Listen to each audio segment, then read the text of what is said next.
hari ni, hari tu pergi buat talk pasal gangguan seksual dekat Majlis Sembahyang Sepang. Thank you so much Majlis Sembahyang Sepang sebab jemput saya.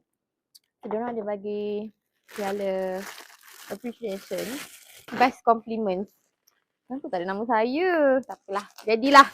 Saya orang yang bersyukur. So where do I put this? Okay, benda ni saya akan letak dekat display cabinet saya. Meh. Get ready with me. Letak dekat dalam display cabinet.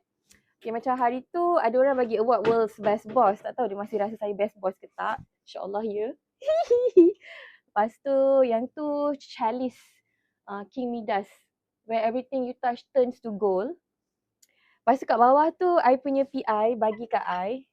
Abang Spy. So, this is our Spy. I pun appreciate Spy I. Nanti ada lagi kelam menembak lah dengan dia. So, I will place this here.